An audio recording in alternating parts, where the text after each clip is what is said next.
다양한 문제들에 대해서 김민석 의원님 모시고 자세한 말씀 들어보도록 하겠습니다. 어서 오십시오, 의원님. 안녕하세요. 얼마나 바쁘십니까? 저희가 한 4분 정도 의원님 기다리고 있었습니다. 죄송합니다. 네, 괜찮습니다. 자, 이거 뭐 계속 그냥 그러니까요. 예, 오늘도 시간이 많지 않아서 바로 현안으로 들어가도록 하겠습니다. 상당히 뜨거운 쟁점이 좀 되고 있는데요. 개헌 문제에 대해서 좀 여쭤야 될 것 같고, 그 전에 어제 역대 최장인 95일 만에 국회 개원식이 지각 개원식이 열렸습니다. 대통령 끝내 참석 안 하셨는데요. 어제 개원식 분위기 현장 좀 어땠습니까? 개원식 분위기는 그런대로 괜찮았고요. 글쎄 윤석열 대통령이 안 와서 더 괜찮았나 그건 모르겠는데. 네. 뭐 대통령 온 것에 크게 뭐 안 왔다라는 것에 괴념하는 분위기는 아니었습니다, 사실은. 네. 윤석열 대통령이 안 온 것은 글쎄요. 결국 이제 저런 식의 명분을 뭐 특검을 남발하는 국회를 정상화시켜라 뭐 이런 그러면은 오겠다 뭐 와서 망신하는 거 아니냐 뭐 이런 얘기를 한 것 같은데. 네. 앞으로 이제 국회 못 오는 거죠. 저렇게 되면. 국회 못 오는 겁니까? 못 오겠죠. 우리가 특검을 안 할 것도 아니고. 네. 또 문제가 있으면은 필요한 탄핵들은 해야 되는 것이고. 네, 그러니까 국회가 정상적으로 하는 일을 하면 국회 안 오겠다라는 것은 국회 못 올 수 있다라는 것을 이제 생각하는 거 아니겠어요? 윤석열 대통령 뭐 국회 오는 것 때문에 우리가 할 일을 안 할 수는 없는 것이니까. 제가 엊그젠가 네. 정치적 우울증의 모습이 보인다 이런 얘기를 했는데요. 저는 실제로 그 증상이 시작됐다고 봅니다. 정치적 우울증이라는 표현을 제가 처음 쓴 것 같은데. 네. 정치 심리학적으로 볼 때 네. 우리가 어떤 그런 우울증이라는 게 현실 부정, 네. 뭐 경로, 분노 조절 실패 예. 이런 걸로 나타나는데 이미 그런 것들이 다 있잖아요. 예. 뭐 의료실, 응급실 멀쩡하다 이게 뭐 전형적인 현실 부정이고. 그렇습니다. 그러니까 경제도 마찬가지입니다. 사실 약간의 창난 같은 거, 예. 착시고 창난인데 그리고 뭐 분노 조절이 안 되는 건 이미 드러나 있고. 네. 그게 이제 고립 증상으로 또 가는 거 아닌가. 또 기분 나쁘면 당에도 안 가, 연찬에 안 가잖아요. 그렇죠. 예. 국회도 안 가. 네. 그 이제 국민들과도 고립되고, 그러니까 고립이 되는 거죠. 그러니까 이런 것의 끝이, 근데 그 더 중요한 건 이렇게 되면 끝이 뭐냐? 저는 결국 자기 파괴로 간다고 보는데요. 극단적인 자기 파괴로 갈 건데 그래서 예. 여러 가지 우려가 있는 거죠. 예, 그 극단적 자기 파괴의 실질적인 내용이 어떤 형태로 드러날 걸로 보십니까?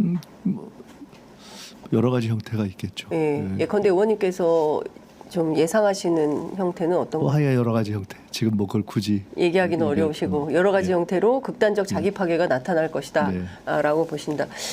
제가 이 정권은 무너지면은 내분으로 무너질 거다 이런 얘기를 맞습니다. 했는데 예. 뭐 그런 것과도 연동된 여러 가지가 있을 것이고요. 예. 뭐 여러 가지 행태가 나타나겠죠. 자, 의원님 사실은 어제 오늘 사이에 정치권을 주말부터인 것 같습니다. 세게 흔드는 이슈가 있으니 그건 바로 계엄입니다. 특히나 지난 일요일 있었던 11년 만에 열린 여야 대표 회담에서 이재명 대표가 계엄 문제를 처음 꺼내면서 대통령실이 아주 날선 반응을 보이고 있고 오히려 한동훈 대표도 하루 만에 이건 국기문란일 수 있다 이렇게 지적을 하고 나섰는데요. 사실 의원님께서 최초로 이 문제를 가장 예각적으로 지적을 네. 하셨습니다. 그 근거가 있는 거냐, 뭐 문건이라도 있는 거냐, 그런 것도 없는 거 아니냐, 뭐 이런 비판 나옵니다. 어떻게 말씀 주시겠습니까? 근거는 이미 충분히 얘기를 시작했고, 네. 예. 결론부터 먼저 말씀드리면은 이 문제를 놓고 저는 뭐 윤석열 대통령이든 한동훈 대표든 그냥 마주 앉아서 저는 뭐 토론할 수 있다 이렇게 봅니다. 뭐 마주 앉아 토론하자. 그럼 뭐 원하면은 뭐 한동훈 대표는 생중계 토론 좋아하는 분이니까 뭐 그런 걸 해도 좋고 근거를 밝혀라 뭐. 그리고 뭐 이재명 대표가 그 얘기를 했는데 뭐 직을 걸어라 그런 얘기했는데 저는 오히려 반국가 세력 어저께도 국방장관 청문회에서 제가 좀 짚었는데요. 네. 반국가 세력이라는 얘기가 굉장히 무서운 얘기거든요. 그렇습니다. 사실은 계엄의 논리적 근거 밑밥을 까는 거라고 저는 보고 있는데요. 그런 것을 구체적으로 밝히지 못하면 직을 걸어야죠 대통령이. 예. 네. 그렇기 때문에 이미 어떤 모티브 그러니까 동기가 존재하는가 어떤 플레이어, 어떤 주체들이 이것을 움직일 수 있는가? 네. 핵심적으로 관련된 사람들은 어떠한 사람들일 수 있는가? 핵심적인 제도적 어떤 기반은 뭐가 필요한가? 전례가 있는가? 또 구체적인 어떤 조짐들은 어떠한 것인가? 등등에 대해서 저희들이 하나하나 이야기를 하고 있고 네. 분명한 것은 제가 누누이 말씀드렸지만은 이건 장난이 아닙니다. 그렇습니다. 네, 그렇기 때문에 가장 핵심적인 목표는 있을 수 있는 현실화되지 못하도록 계엄 가능성을 무산시키는 것을 저희는 아주 현실적인 목표로 보고 있고요. 그것을 위한 이렇게 준비와 단계적인 조치들을 해나갈 겁니다. 네. 그리고 지금까지 계엄 얘기가 나온 것에 대해서 펄쩍 뛰면서 저쪽에서 내놓은 얘기들은 다 가짜 뉴스입니다. 가짜 뉴스다. 대통령실이 가짜 뉴스 내놓고 있다고 보시는 그럼요. 겁니까? 왜냐하면 하는 얘기가 뭐 간단한 거 핵심적으로 두 가지 얘기를 하는 거 아닙니까? 네. 대통령실도 그렇고 여당 관계자들도 아니 국회의원이 반 이상 요청하면 네. 또 의결하면 무조건 계엄 해제되는데 예. 되지도 않을 건데 무슨 소리냐? 가짜 뉴스죠. 왜냐하면 현행 계엄법상 현행범의 경우에는 다 체포할 수 있다고 되어 있고 그렇습니다. 우리 형사소송법상 현행범은 굉장히 법위가 광범합니다. 그렇습니다. 심지어 집회만 참석해도 집회 참석은 뭐 말할 것도 없고 예. 누구냐고 물어서 도망가면은 그러니까 그 누구냐고 불신 물었을 때 검문에. 그냥 예. 그거를 피하면 현행범이라고 할 수 있는 겁니다. 예. 그렇기 때문에 굉장히 형사소송법상 범위가 광범하고 그리고 실제로 보수 정부에서 만들었던 계엄 대비 준비 계획에 네. 여소야대 국회를 무력화하기 위해서 있었죠. 포고령을 내린 후에 그거에 위반하는 그들을 다 체포 구금한다라는 계획이 이미 존재했고 예. 그러니까 첫 번째 가짜 뉴스는 야 금방 저 반만 모여서 의결하면 그만인데 무슨 계엄 가능하지도 않다. 불가능. 가짜 뉴스. 그거 가짜 뉴스. 가능하니까. 예. 저희들이 계획도 세웠습니다. 예. 두 번째로는 전에 계엄 문건 만든 그것이 다 무죄인데 혐의 기소도 못했다. 그것도 가짜 뉴스입니다. 왜냐하면 그 당시 그것의 책임자라고 지금 지목을 받고 있는 조현천 씨가 예. 내란 음모 혐의가 내란 무죄가 예비 된- 음모가 무혐의가 된 겁니다. 예. 무혐의. 예. 왜냐하면 법률적으로 볼 때 내란 예비가 어떤 계획이나 구상이나 예비 계획서를 작성한 것만으로 내란 예비를 했다고 보기에는 일정한 실질적 행위에 상당히 근접해야 한다는 그러한 우리가 법률적 관점에서 볼 때 아직 그렇게까지 봤다고 하기는 판단하기는 어렵다. 네. 라는 것 때문에 무혐의가 된 겁니다. 그것도 검찰에서. 그렇지만 그런 문서를 작성하도록 시킨 것이 직권남용이다라는 것은 이제 1심 재판을 하고 있습니다. 네. 그 얘기 싹 빼놓고 있는 겁니다. 네. 대통령과 정부 여당이. 네. 그리고 그것을 지시해서 누가 만들었을 거 아닙니까? 그렇습니다. 그거를 작성한 것에 관련된 사람들은 이미 유죄가 나왔습니다. 예. 2심에서. 은폐했다는 이유로. 예. 그러니까 그 사람들은 스스로가 지시한 것이 아니기 때문에 만들어 놓고 이 사람들이 피하려고 네. 훈련용이라고 그거를 네. 그러니까 페이크를 한 겁니다. 음. 그러니까 법원이 근데 이거는 이 사실을 은폐하기 위한 의도로 보인다라는 주문을 달아서 네. 유죄를 했습니다. 즉 여기서의 핵심은 문건이 존재한다는 겁니다. 그리고 그것이 다 무죄가 안 났다는 겁니다. 예. 그러니까 기소도 못한 뭐 그게 늘 얘기하는 게 문재인 정부 때 뭐 엄청나게 조사했는데 기소도 못하고 그래서 괜히 기무사 해체하고 방첩 역량만 약화됐다. 가짜 뉴스입니다. 두 가지 다 가짜 뉴스를 한 거예요. 그러니까 오히려 야당이 아니라 대통령실과 그럼요. 여당이 가짜 뉴스를 가짜 뉴스인 거죠. 설포하고 있는 거다. 예, 그 얼마든지 얘기할 수 있습니다. 예. 그리고 이제 그 구체적인 내용에 대해서도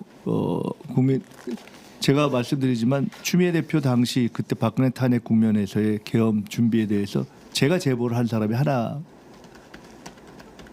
하나거든요. 네. 이미 말씀을 드렸고 그때 뭐 지금보다 훨씬 더 펄쩍 뛰었죠. 근데 결국 나온 거 아닙니까 문건이. 그렇습니다. 예. 그리고 이제 의원님 전화벨이 계속 울리고 있어가지고요. 네, 죄송합니다. 지금 너무 급히 오시더라고. 예. 예, 전화벨 그래서- 소리 조정을 못 하셔가지고. 네. 그래서 이게 요거는 해놨는데 네. 거기서 나는 소리구나. 손목에서 이게 소리가 나네요. 네. 죄송합니다. 그래서 저희가 그리고 이제 반국가 세력이 왜 중요하냐면요. 네. 제가 어제도 인사청문회 국방장관 인사청문회에서 얘기를 했지만 반국가 세력은 척결해야 되는 대상이잖아요. 그렇죠. 그렇잖아요, 상식적으로. 우리나라의 반국가 세력의 법적 용어는 정의는 없습니다. 반국가 단체라는 그 국가보안법상 규정만 북한을 지칭하는 것이 있습니다. 네. 그것 외에 반국가 세력은 법적으로 규정이 없는 굉장히 자의적이고 모호한 용어인데 제가 어제 8번 윤석열 대통령이 지난 2년간 반국가 세력 용어를 쓴 걸 정리했습니다. 네. 거기에 보면은 반일 선동을 한다, 왜곡된 역사의식을 가졌다 등등등등 굉장히 여러 가지 종류가 있는데 또는 가짜 뉴스를 유포한다. 그거는 그야말로 종전선언을 노래한다.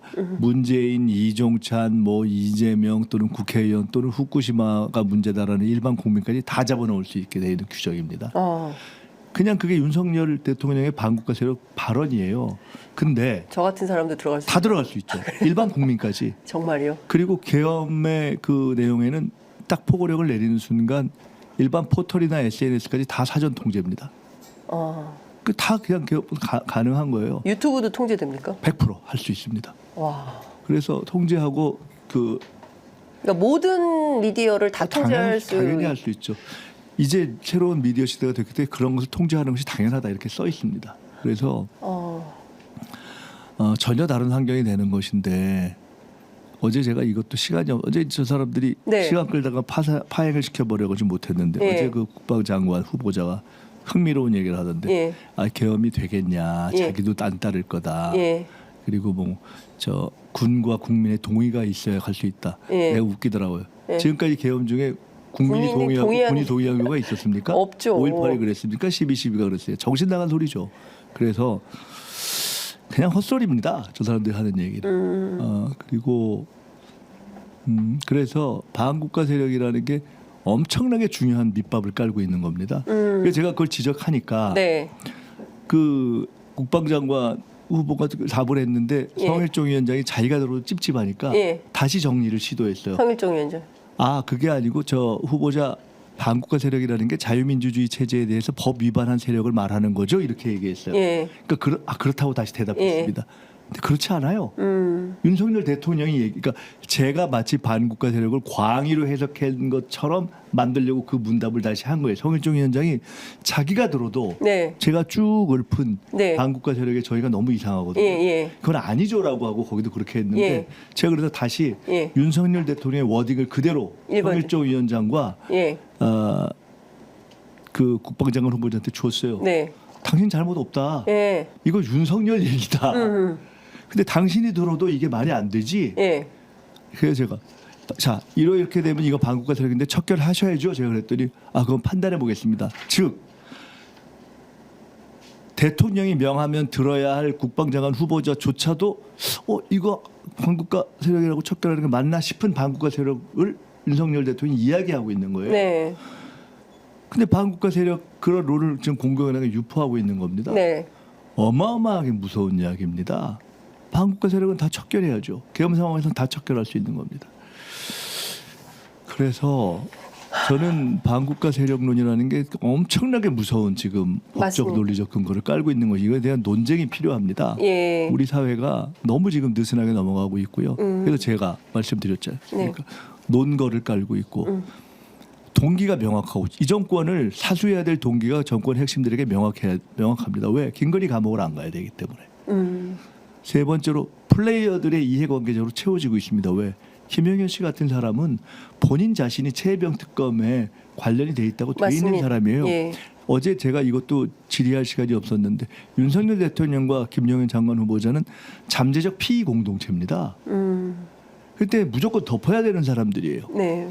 그리고 지금 그 핵심 이 군의 라인에 예를 들어 계엄과 관련하면 움직일 수 있는 라인에 지금 기존에 있던 사람들이 아닌 추앙고 라인들을 하나하나 채우고 있다는 거 아닙니까? 심지어 경호처장 후보자도 경찰 출신 이충호 씨가 검토 중인데 이분도 충암고. 네. 그 왜 그러냐면은 저 편하게 신경 안 쓰고 술 먹을 수 있는 사람이 돼야 되는 거 아니겠어요? 뭐 네. 등등 하여간 이런 예. 환경들이 있기 때문에 게다가 그 플레이어 중에 핵심인 김용현 같은 분은 입틀막 아닙니까? 그게 작은 일 같지만 작은 일이 아닙니다. 왜? 아유, 엄청 그 사람의 크죠. 철학이 어떤 맞습니다. 것인가이기 때문에 일반적 규정을 넘어서서 필요하면 해야 한다.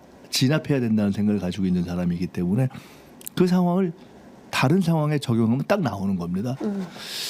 그리고 이제 그렇게 하니까 이거 뭐 옛날 얘기 같고 그러냐. 일단 이건 옛날 얘기가 아닌 실제 저는 정황을 판단하고 있는 거고요. 네. 저희가 종합적으로 상황을 판단하고 있고 종합적으로 쭉 커넥션을 가동하고 있고 제가 이 문제를 처음 제기할 때 그런 얘기를 했습니다. 내가 이미 과거에 박근혜 계엄권 나오기 전에 경고했었다. 네. 그리고 지난번에 방첩사 정보 유출 예. 그 우리 해외 맞습니다. 휴민트들 제가 사실상 해편 수준으로 지금 그때 그거를 예, 제 첫 제기하지 않습니까? 맞습니다. 그래서 제가 3번 집권했고 또 현재 수권 정당인 민주당의 정보력을 무시하지 마라 제가 이렇게 얘기했었어요. 네. 어제 그러니까 무시하지 말라고 얘기한 거죠. 그러니까 제가 아주 흥미로운 걸 봤는데요. 어제 청문회 중에 그 상대당의 한기호 의원이 저 군에서 뭐 정기적으로 계엄을 관련한 뭐 작전 점검 이런 것도 하는 거지 뭐 할 수도 있지 이렇게 얘기를 했었어요. 그것은 뭐냐면은 혹시 어디선가 하고 있을지 모른다라는 것에 대한 디펜스들을 이제 해놔야 된다는 생각들을 하는 겁니다. 저는 그렇게 봐요. 예. 그리고 제가 국방장관 후보자한테 그 2017년 계엄 문건 나올 때 후보자가 알았냐고 알았냐? 물었어요. 몰랐다고 당연히 그랬죠. 모르죠. 예. 그 사람 모르는 게 당연하다. 합참 작전본부장. 작전본부장. 모르는 건 당연한 거예요. 예. 그 얘기는 뭐냐면 이거 몇 사람이 아는 거죠. 그 당연한 거 아니에요? 예. 그걸 뭐 군에다 소문내고 합니까? 한동훈한테 알려주겠어요? 예. 그렇죠. 자기들이 모른다고 예. 세상에 없는 게 아니에요. 그래서 저희가 분명히 경고를 했고 어제 중요한 지적이 하나 있었는데 이제 제가 이번에 당의 상황실을 설치했고 네. 거기에 이제 당무와 관련해서는 정우로 의원이 전반적인 이렇게 상황이라든가 네. 정보 이런 부분에 관련해서는 박선원 의원이 맡으면서 공동 상황실장이 됐고 제가 상황실과 관련해서도 좀 당무를 일정하게 관여를 하고 있습니다. 예. 이 계엄 문제에 대해서도 제가 제일 처음에 얘기하고 박선원 의원이 좀 얘기하고 그랬죠. 네네. 아시다시피 박선원 의원은 우리 외교안보 분야에서 쭉 일을 했고 국정원에서 네. 일을 했던 분이고 어제 박선원 의원의 질의 중에 이런 게 있었습니다. 저희가 이제 그냥 아주 간단하게 하도 상대가 뭐 이런저런 얘기를 하니까 일단 첫째 우리가 알고 있는 상황을 다 공개할 이유가 없습니다. 왜? 그러면 그 사람 구속시킬 텐데요. 너무 당연한 거 그렇죠. 아닙니까? 예. 그걸 뭐 왜 우리가 하겠습니까? 예. 우리는 문제의 정황을 판단하고 이 일이 현실화 안 되도록 하는 것이 우리가 제일 중요한 어떤 국민적 의무이고 그래서 우리가 제기하는 근거들에 대해서 우선 답을 하는 것이 우선입니다. 아까 반국가 세력 문제 같은 경우는 반드시 예. 대통령이 직을 걸고 답해야 되는 문제입니다. 그리고 아까 했던 가짜 뉴스들에 대해서 이쪽에 가짜 뉴스라고 얘기할 수 있는 근거가 하나도 다 그쪽이 가짜 뉴스이기 때문에 아까 제가 2가지 얘기했지 않습니까? 현재 그러면 도대체 어떤 무슨 제보자나 문건을 밝힐 수 있느냐 이런 걸 자꾸 언론에서 물어보시는데 제가 분명히 말씀드리는데 안 밝힐 겁니다 저희가. 근데 이런 잠깐만요. 밝힐 이유가 없습니다. 네. 그리고 어제 질의에서 이런 게 하나 나왔습니다. 국방부 장관 후보자가 국방부 장관에 지명도 되기 전에 경호처장 시절에 모처에서 수도권 관련 사령관 셋을 만났다. 기무사, 방첩사, 수경사죠. 예. 왜 만났냐? 계엄 얘기했냐? 예. 내란 예비 음모 예. 볼 수 있다. 이렇게 네, 물었어요. 네. 이걸 어제 아마 2번 물었을 겁니다. 네. 동의할 수 없습니다라고 답했습니다. 동의할 수 없다. 네. 그것은 그 너무 질문 중에 이상하네. 세 번째 것만 답한 겁니다. 내란 예비 음모에 동의하지 않는다. 그 얘기한 거예요. 예. 그리고 앞에 만난 거 이거는 피해갔습니다. 확인하지 예. 않은 거잖아요. 저희가 예. 아주 뜨끔했을 겁니다. 그러니까 그 민주당의 정보가 상당히 적확했기 때문에 그 김용원 후보자가 상당히 그 당황하면서 전 그랬을 거라고 봅니다. 예, 내란 예비 음모에 대해서만 답을 못할 겁니다. 그러니까 그 사실을 민주당이 어떻게 알았지 이렇게 생각한 거죠. 뭐 그거는 어떻게 생각했는지 모르겠지만 머릿속이 복잡했겠죠. 그래서 그 대통령실은 저 장관 후보자도 되기 전에 수도권 사령관들 셋을 만날 이유도 없고 소집할 자격도 없고 굉장히 어떻게 보면은 기율에도 맞지 않는 왜 그런 일을 하고 다녔는지 이런 것부터 좀 정리를 해라. 네. 그런 얘기부터 하고 싶습니다. 그 이제 언론에서 말씀 주신 대로 문건이 있냐, 뭐 녹취가 있냐, 제보자가 분명한 거냐, 그러지 않고 이야기하는 거면 이거는 조금 신뢰하기 어려운 거 아니냐, 이제 이런 얘기들이 있고 대통령실에서 동아일보하고 대통령실 고위 관계자가 오늘 얘기를 한 것은 민주화 이후 최악의 국회다라는 얘기를 하고 있습니다. 그러니까 그 정도로 국회에 대한 신뢰, 해방 이후 최악의 대통령이라고 봅니다. 해방 이후. 예. 그 지금 말씀 주신 내용에서 제가 문건이 있냐 없냐 뭐 이 부분은 언론이 굉장히 이제 주목하고 있는 대목인데 문건이 있다면 이거는 정말 문건까지 확인된 거면 그러면 거의 끝나는 건데 실제로 민주당이 갖고 있으면서 공개하지 않는 거라고 저희가 보면 됩니까? 아니면 제가 이 문제는 처음 시작할 때부터 차차 말씀드리겠다고 이야기했습니다. 그 이상은 아마 말씀 안 드릴 겁니다. 차차 말씀드릴 겁니다. 차차. 예. 예. 저희가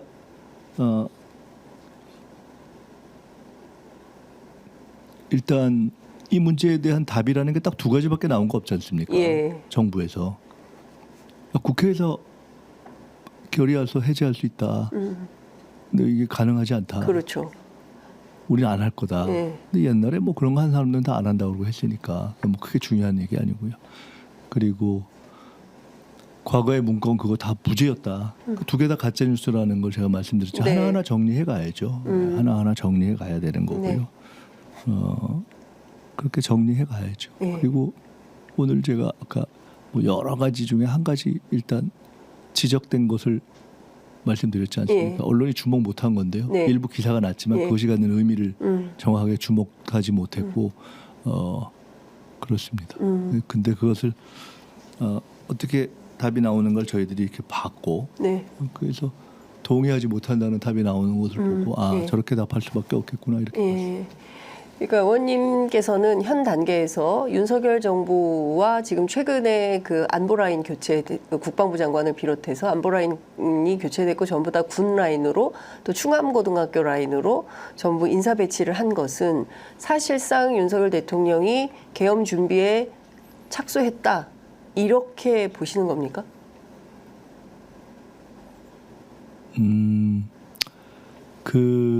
이렇게 말씀을 드릴게요. 예. 정상적으로 예. 우리가 민주적인 어떤 헌정 질서가 가동되는 상황에서 네. 앞으로 이렇게 쭉 정치가 진행된다면은 네. 저희는 정권 교체가 된다고 보고 있습니다. 그리고 그것은 상대도 그렇게 알겠죠. 예. 예. 그렇게 보고 있습니다. 예. 조금만 더 한 걸음만 더 들어가 주시면 좋을 것 같습니다. 뭐 그 정도 하면 될 것 같습니다. 그러니까 계엄 착수에 들어갔다 이렇게 보시는 건가요? 계엄 준비 착수에 제가 좀 전에 돌입했다. 말씀드린 걸로 답하면 될 것 같습니다. 좀 어려워서 제가 조금만 더 쉽게 풀어주시기를 부탁을 드렸는데 여하튼 저희가 뭐 하여튼 지금 중요한 포인트는 왜냐하면요 이게 앞서 의원님 말씀하신 대로 이게 장난이 아니고요. 그리고 계엄이 사실은 계엄이 선포돼서 정상적으로 운영된 그 국가가 없지 않습니까? 뭐 멀쩡한 나라가 계엄 선포하고 군인들이 장악하고 난 다음에 국가가 어떻게 망가지는지 저희가 세계 여러 나라들을 보면서 다 확인을 했고, 물론 우리나라도 마찬가지였습니다. 신군부 그 전두환 독재가 들어서서 암흑기를 보냈던 것이고요. 87년 6월 민주화 항쟁이 있기 전까지는 대한민국 국민들이 독재에 숨막혀서 살 수가 없는 지경이었던 게 사실이기 때문에 윤석열 정부 들어서 정말 기묘하게도 87년 6월 항쟁 이후에 최초로 국회 개원식을 불참해버리고 하는 이런 기가 막힌 상황에 있기 때문에 국민들도 혹시라도 계엄을 정말 하려고 그러는 건가? 민주당은 그렇게 보고 있는 건가? 그렇다면 이건 막아야지라는 국민적 여론이 형성될 수 있기 때문에 보다 더 정확한 그 의원님의 좀 말씀을 듣고 싶어서 제가 세 차례 여쭙고 있습니다. 국민적 여론만으로 막을 수 있는 일은 아니라고 보고 있습니다. 네. 막을 수 있는 조치들을 하나하나 해야 된다고 보고 있고 그렇게 할 겁니다. 그 막을 수 있는 조치들을 민주당이 충분히 해낼 수 있다 이렇게 보시는 겁니까? 최선을 다해야죠. 뭐 결국에는 이제 국민과 함께 해야 될 것 같은데. 아니 제가 이제 국민 국회에서 여론만으로 막을 수 없다라고 하는 국민의 힘으로 안 된다는 뜻이 아니라 네. 예, 우리가 그게 다 우리는 절대 그런 거 안 할 거야라는 말로 되는 것은 아니지 않습니까? 그렇죠. 예. 그런 차원에서 저희가 경고하고 예. 환기하고 문제 제기하고 그다음에 논쟁하고 주시하고 있음을 알리고 또 경우에 따라서는 팩트를 하나씩 해서 경고 사격도 하고 뭐 그런 것이죠. 네. 그리고 이제 이것이 어떻게 근본적으로 예방될 수 제가 분명히 말씀드리는 것은 우리는 이것을 완벽하게 예방하고 무산시키는 것이 목표죠. 그것이 가장 중요한 것입니다. 네. 나머지는 뭐 말을 알무리 하느냐 이런 것은 실행과 실행의 문제이기 때문에 네. 예. 그 각도에서 어떻게 하는 것이 가장 적절한가 그것을 보고 책임 있게 저희들이 해가겠습니다. 지금 뭐 의료 대란을 비롯해서 뭐 민생은 뭐 말할 것도 없고 그 전반적으로 보면 이게 지금 내전적 상황인가? 라는 답답증, 이게 좀 공포감이 생깁니다, 의원님. 예, 국민들 입장에서는 사실 우리가 다 그동안 잊었던 단어거든요. 계엄 이런 거는 사실은 그 말이 되는 거야. 87년 6월 항쟁 이후에 그게 있을 수 있는 일이야. 불가능해라고 다들 생각을 하셨지만 박근혜 정부에서 실제로 그 탄핵 막판에 계엄을 준비하고 있었던 게 확인이 됐고 또 윤석열 정부 들어서 이상하고 기이한 일들이 너무 많이 발생하기 그 때문에 과거에 우리가 이제 너무나 국민적으로 당연하다고 생각하는 것이 예. 4.19 예. 부마 항쟁 이런 때 다 계엄이 발동이 됐었죠. 그러니까 너무나 지금 보면은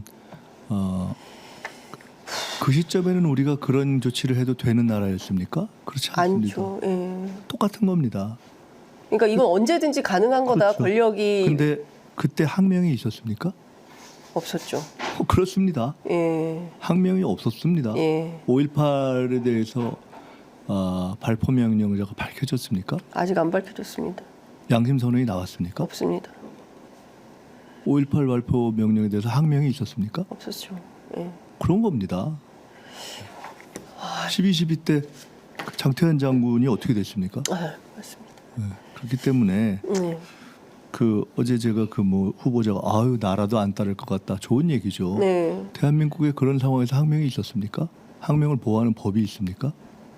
명령 불복종을 하면 안 된다는 법 외에 이것은 그냥 이야기입니다. 그러니까 이런 때 저희들이 여러 가지를 깊이 생각해서 어떻게 이런 것이 예방될 수 있는가를 이제 하나하나 뭐 내일 하고 싶다고 되는 일은 아니지 않습니까? 그렇습니다. 예. 그렇지만 저희들은 전체 상황을 봐야 되는 것이고 예. 그런 것들이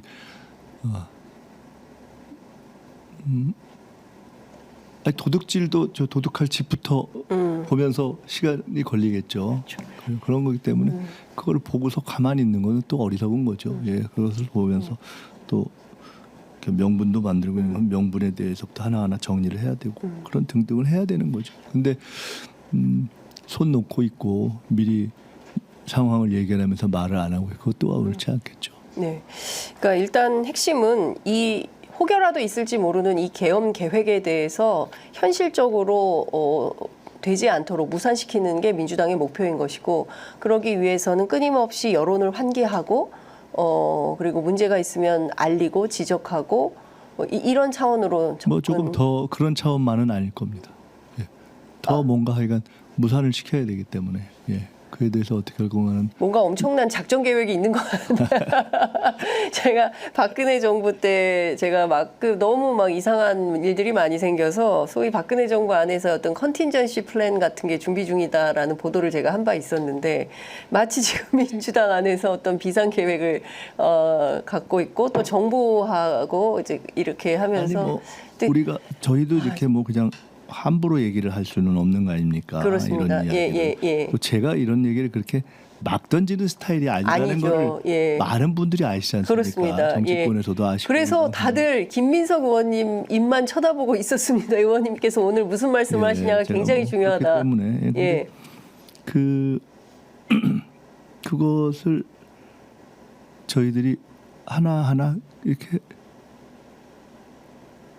하겠습니다. 알겠습니다. 의원님께서 오늘 주신 말씀을 종합해 보면 다시 한번 국민들께서도 그냥 여일하게 뭐 그런 일이 있겠어라고 나이브하게 생각할 문제는 아닌 것 같고요. 민주당에서 제기하는 이슈나 의혹 또는 정보들에 대하여 촉각을 곤두세우고 전 국민적으로 지켜봐야 되겠다. 택도 안 된다. 우리가 가짜 뉴스 저질 선동이다라고 얘기하는 것들이 아니라는 것부터 정리가 돼야죠. 그러니까 뭐 그렇게 얘기하는 분들 윤석열 대통령이든 뭐 비서실장이든 한동훈 대표든 TV 토론 얘기하고 싶으면 오라고 하십시오. 제가 뭐 다 만나드리겠다. 테니까.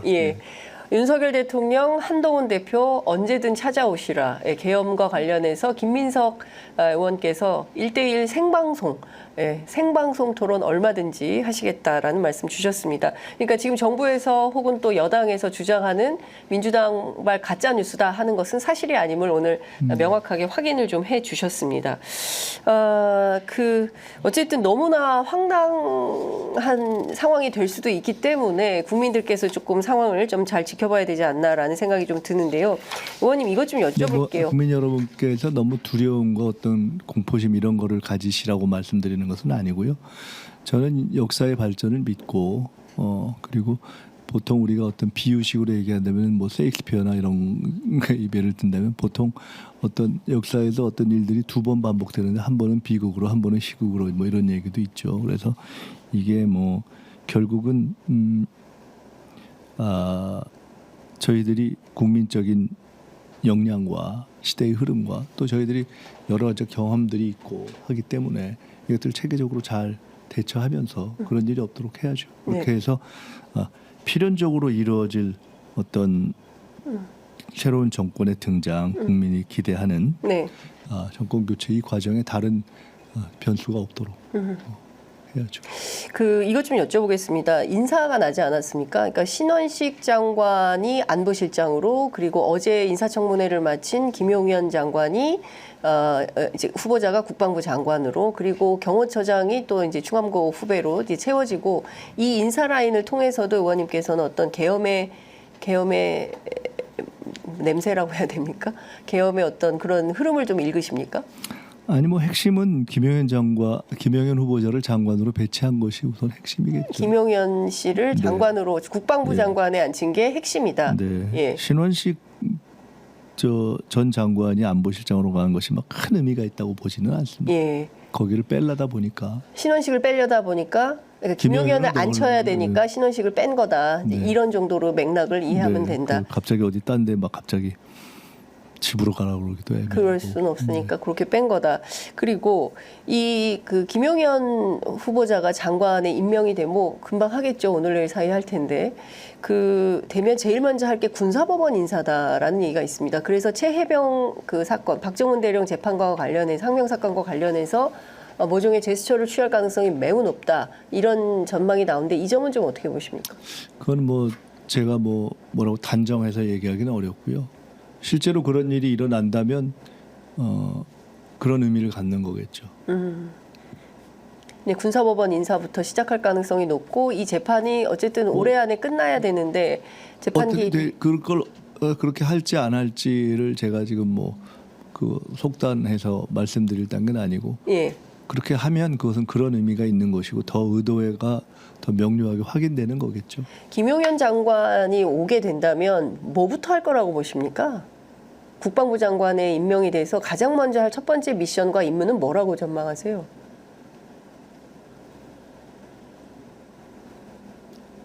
장관은 결국 인사를 할 수 있는 자리니까요. 예. 설마 개헌부터 하는 건 아니겠죠? 아니 그게 뭐 갑자기 하고 싶다고 내일 모레 뭐 집에 갔다가 뭐 그렇게 할 수 있는 그런 건 아니니까요. 본인도 얘기했듯이 예. 그 인사 뭐 계엄을 갑자기 뭐 내일 모레 할 수 있는 건 아니니까 예. 아까 말씀하신 대로 여러 가지의 빌드업과 준비와 뭐 이런 것들이 필요할 테고. 예. 근데 지금은 인사를 하겠죠. 이거 뭐 장성급 인사, 뭐 장군 뭐 하여간 인사, 여러 뭐 이런 가지에 대한 것부터 인사가 시작해서 진행되겠죠. 예, 인사를 하게 될 거다라고 말씀하셨습니다. 그 여야 대표 회담이 있었습니다. 수석 최고위원이시기 때문에 이거 좀 여쭤보도록 하겠습니다. 네. 여야 대표 회담 하고 굉장히 벙벙합니다. 합의안이. 그리고 끝내 최혜병 특검법에 대해서는 합의안을 내지 못했고 민주당이 오늘 제3자 특검 추천안으로 해서 새 법안을 낼 텐데 여기에서 중요한 것은 이제 한동훈 대표와 국민의힘의 태도인 것 같습니다. 어떻게 전망해야 됩니까? 크게 전망할 것은 없을 것 같다. 에? 없어요? 예, 왜냐하면은 이거 만났는데 합의가 참 벙벙하다 이렇게들 말씀하시는데 그럴 줄 알매도 불구하고 만났다 이렇게 하는 것이 사실은 더 정확하겠죠. 왜냐하면 한동훈 대표가 이미 최혜병 특검법에 대해서 포기를 했고 포기한 상태에서 만난 거 아닙니까? 사실상 자기가 영역이 안 된다는 것을 그냥 드러내고 그래서 자기가 처음 했던 공약을 사실상 그냥 손절한 상태에서 만난 것이고 심지어 의료대란 문제에 대해서도 의제를 올리지 말자는 건 나 이거 해봤자 할 수 있는 힘이 없다라는 걸 얘기한 상태에서 만난 거 아닙니까? 그럼에도 불구하고 만난 것이기 때문에 의미 있는 합의가 나오기 어려운 것은 전제된 거죠. 이걸 했는데 확인된 것이 아니라 전제였습니다. 그럼 왜 한 걸까요? 그럼에도 불구하고 여야가 좀 만났으면 좋겠다라는 국민의 기대가 있었기 때문에 그걸 저버릴 수 없었고 네네. 또 한편으로는 혹시라도 할 수 있는 거 제일 뭐 아주 미세한 거라도 그래도 해서 네. 작은 끈이라도 살려놔야 되겠다. 네. 여야가 정치의 끈을. 네. 윤석열 대통령은 이미 일종의 광인 전략 비슷하게 가고 있는 거 아닙니까? 광인 전략이다. 네. 그러니까 너네가 아무리 국민이 아무리 뭐라고 해도 나는 내 마음대로 인사해요. 그리고 뭐 국회가 아무리 뭐라 그래도 난 국회 안 가면 그만이에요. 하고 그냥 가는 거잖아요. 그리고 국민이 아무리 정상적인 사람 인사하라 그래도 나는 뉴라이트를 모르지만 DNA가 뉴라이트니까 그냥 눈 감고 해도 뉴라이트예요. 그리고 나는 김문수 아니면 김영현 이런 사람 인사해요. 이렇게 하는 거잖아요. 그러니까 나는 그냥 국민과 상관없이 내 길을 간다. 이게 지금 정리가 된 거지 않습니까? 그렇죠. 그러니까 이미 윤석열 대통령은 국정과 국민으로부터는 떠나 있는 겁니다. 사실은. 현실에서도 떠나 있고 네. 현실을 모르잖아요. 네. 그렇기 때문에 그런 상황에서 그래도 국민의 입장에서 뭔가를 해야 되는데 그다음에 거기에는 이런 것도 있죠. 너네가 아무리 뭐라 그래도 나는 법 다 거부할 거예요. 딱 정리가 돼 있는 거예요. 그렇다고 해서 국민들이 너무 답답하다 화가 난다고 해서 원하는 탄핵을 내일 할 수 있는 것도 아니잖아요. 그렇죠. 냉정하게 보면 최종적인 헌법재판소는 물론 200석이 안 되잖아요. 네. 8석을 눈치를 봐서 국민의힘 의원들이 못 움직이잖아요. 그 가능성은 아예 없다고 봐야 됩니까? 예컨대 한동훈 대표가 이른바 반란군 10명 조직해가지고 한동훈 대표가 반란군 10명을 조직할 능력은 없다는 것이 드러난 거지 않습니까? 네. 그러니까 앞으로 이러저러한 내분이 일어날 가능성은 우리가 봐야 되지만 현 시점에서 한동훈 대표의 능력으로 그것을 조직할 힘은 자기 공약 1번을 포기한 거지 않습니까? 그러니까요. 그렇기 때문에 법 발의가 안 되는데 무슨 반란군 조직을 하겠습니까? 그런 상황이기 때문에 근데 그 조승래 의원에 따르면 한동훈 대표가 그 회담장에서 그 최혜병 특검법과 관련해서 내 생각은 변함이 없다. 나는 식언하지 않는다. 뭐 그런 말조차 안 하면은 자존심조차 없는 거 아니겠어요? 그냥 이거는 레토릭에 불과한 거다 이렇게 보시는 겁니까? 식언은 안 하고 근데 제3대 특검의 핵심은 공수처 수사와는 별도로 그거 그렇습니다. 상관없이 미리 한다는 거지 않습니까? 예. 시간을 천천히 끌어서 1년쯤 후에라도 혹시 예. 나는 그것을 하긴 했어야 한다는 뜻은 변하지 않는다. 뭐 그런 정도의 이야기겠죠. 그러면 사실상 말씀 주신 대로 200석이 안 되니 8석을 조직해야 되는데 상당히 난감한 상황이고, 그리고 헌법재판소의 구성은 대단히 보수적이거나 윤석열 대통령 편이고. 자, 그러면 대통령은 현실도 모르고 국민들 국정 다 떠나 있고, 여당은 지금 이런 상황이고, 있는 것은 지금 야당 민주당하고 범야권 192석 요 정도밖에 없는 건데, 이 와중에 의료 대란에 뭐 물가에 여러 가지, 국민들은 도대체 어떻게 살아야 됩니까? 그러니까요. 참 이게 이대로 3년이 더 갔을 경우에 나라는 어떻게 되는 겁니까? 죄송한 일이죠. 예. 네. 그러니까 이걸 돌파할 수 있는 힘을 어떻게 마련할 수 있을 거라고 전략적으로 판단하십니까?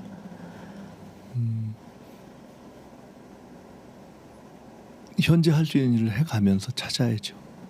구조는 정해져 있는 것이고, 그것이 뭐라고 해도 그 돌파할 수 있는 힘이라는 것은 어떤 힘이 있다고 하더라도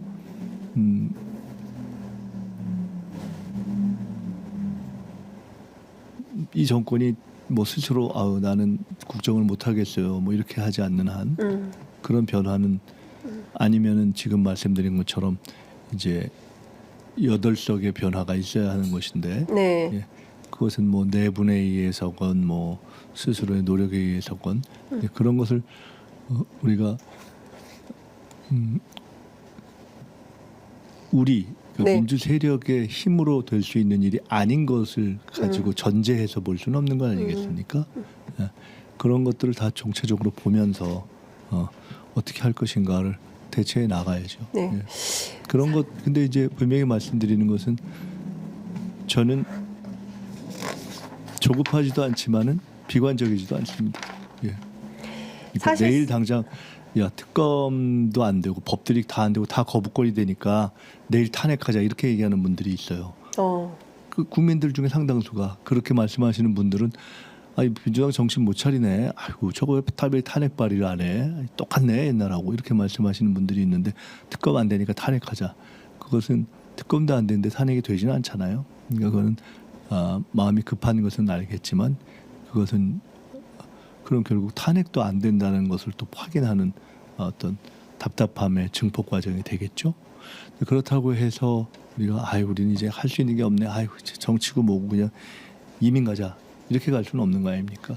그런 극단의 답답함 내지는 서두름과 극단의 무력감 내지는 포기 두 개 다가 극단이기 때문에 그 상황에서 정권 교체를 확실하게 하고 할 수 있다면 그것을 어떻게 더 이 사실상의 국정 부재 상태를 빨리 개선할 것인가 길을 찾아야죠. 사실상 한동훈 대표의 리더십은 뭐 끝났다 이렇게 평가하시나요? 한동훈 대표가 대표로서의 리더십 장악력 이걸 가지고 저당을 이끌어갈 그런 힘이나 용기는 없다 이렇게 판단하십니까? 그 대표회담을 뭐 엊그제 한 마당에 제가 한동훈 대표에 대해서는 이미 상당히 비판적인 이야기를 여러 번 해왔기 때문에 굳이 여야 대표회담을 한 마당에 그래도 당의 대표 바로 다음에 그래서 이렇게 옆자리에서 의논을 하는 입장에서 제가 그렇게까지 평가하는 것은 좀 야박하기도 하고 네. 또 이후에도 저희들이 작은 어떤 끈이라도 남겨놓고 여야 간에 풀어야 될 걸 풀어야 되기 때문에 제가 그렇게 말씀드리는 것은 오늘은 좀 야박할 것 같고요. 한동훈 대표가 국민의 입장에서 할 수 있는 일을 조금이라도 더 할 수 있는 그런 여당 대표가 되면은 그것은 정치에 좀 도움이 되겠다 이렇게 생각합니다. 네, 그 여야 대표 회담 또 합니까? 봐야 되겠죠. 이게 처음이자 마지막일까요? 아니 뭐 그건 봐야 되겠죠. 영수회담 가능성은 어떻게 보십니까? 그것도 봐야 되겠죠. 되겠습니까? 그 또한 봐야 되겠죠. 예. 아니 이게 국민들 입장에서는 뭔가 좀 출구가 안 보이는 아주 막막하고 그 안개 속을 계속 걷는 느낌이 들어서요. 그러니까 총선 이후에 총선까지 국민들께서 정말 노력하셔서 법리야권 192석 만들었는데 실제로 그로부터 5개월여 가고 있는데 우리에게 변화된 실질적으로 손에 잡히는 정치의 효능감이라는 게 도대체 뭔가에 대한 문제의식을 갖고 계신 분들이 계셔서요. 그럼요. 그건 뭐 충분히 이해할 수 있고 예. 그 답답함에서 저희가 한치도 덜하지 않고 그렇다고 해서 아까 제가 말씀드렸지만 내일 탄핵을 할 수 있는 거 아니지 않습니까? 답답한다고 해서 그렇다고 해서 포기할 수 있는 것도 아니고 그렇습니다. 거기서 만들 수 있는 효능감을 만들 수 있는 우리가 직구를 던지다가 안 될 때는 변화구도 던지는 것이고 한 볼 쉬었다가도 던지는 것이고 또 다른 공도 섞는 것이고 그런 것이죠. 그런 것을 하는 것이 정치의 숙제이고 또 민주당의 숙제이고 또 새로운 지도부의 숙제이기 때문에 예. 그런 것을 상황을 충분히 인식하고 네. 예, 시작했고 또 지도부 구성에 참여했기 때문에 개인적으로도 저는 그런 문제에 대해서 깊이 책임감을 느끼고 있습니다. 네. 그 의원님 국정조사 좀 필요하다. 예. 다양한 분야에 대해서 예. 지금 너무 문제가 많고요. 특히 김건희 여사 명품백 문제와 관련해서 너무 황당무계한 상황이기도 하고요. 이런저런 특검 국면이 진행이 안 되면 네. 상대적으로 그래도 국회에서 자체적으로라도 예. 조사에 대한 권한과 네. 그것에 문제가 있을 때 일정하게 집행력을 갖는 제재 조치를 할 수 있는 권한이 국정조사 아니겠습니까? 네네네. 그래도 국회가 독자적으로 할 수 있는 건 제일 큰 맞습니다. 국정조사 예. 아니겠습니까? 예. 근데 그것을 하는 과정조차도 네. 소위 얘기하는 빌드업이 불가피하게 필요한 거죠. 그것은 국민들의 공감을 얻는 과정도 있어야 되고 네. 이게 안 될 것 같으니까 그냥 바로 포기하고 갈 수도 없는 것이고 국민들께서도 특검이라든가 여러 가지 해보지도 않고 국정조사 하겠습니다 이러면 이해가 안 되셨을 거 아니에요. 예. 그건 너무 자연스러운 것이고 뭐 작은 변수이지만 국회의장도 본인으로서는 그렇게 할 수 있는 어떤 과정이 필요한 것이고 그래서 원래 저는 늘 특검과 국정조사는 늘 같이 최대한 하는 것이 좋고 네. 사실을 국민들에게 충분히 드러내는 데에는 오히려 국정조사가 더 좋다라는 생각을 가지고 있습니다. 네. 네. 특검만 해도 뭐 수시로 설명은 하지만 일일이 다 아는 것은 아니고 국정조사나 청문회라는 것을 갖는 효능은 이렇게 전체 진상이 천천히 그림으로 그렇습니다. 보여지게 된다는 장점이 있잖아요. 예. 그런 점에서는 국정조사와 청문회가 갖는 장점이 있습니다. 근데 암만 해도 실제 어떤 결과를 도출해서 제재내는 제재력을 갖는 데 있어서 한계가 있기 때문에 그래서 우리가 특검으로 해야 될 일들을 또 필요할 때는 먼저 하는 거죠. 근데 어쨌든 이러저러한 상황을 종합적으로 볼 때는 국정조사가 이제 필요한 단계라고 보고요. 네. 그에 대해서 어떤 토대가 갖춰져서 집중적으로 실제 실행을 이제 준비해야 될 시기에 왔다 이렇게 봅니다. 국정조사가 이르면 10월 중에 될 수 있겠습니까? 글쎄요. 최대한 빨리 해야 되겠죠. 네. 네. 국정조사를 최대한 빨리 한다. 네, 네. 이제 뭐 특검법 이제 처리도 되고 네. 국정감사가 있으니까 자연스럽게 국정감사가 시작되기 때문에 그 국정감사 기간에 그 병행이 가능할지 직후에 할지 그것은 이제 현실적인 여러 가지 국회의 상황과 원내의 판단 이런 걸 종합해서 해야 되겠죠. 알겠습니다. 오늘 말씀 잘 들었습니다. 네. 의원님 자주 오십시오. 아이고. 고맙습니다. 예. 말씀 잘 들었습니다. 네, 감사합니다. 감사합니다.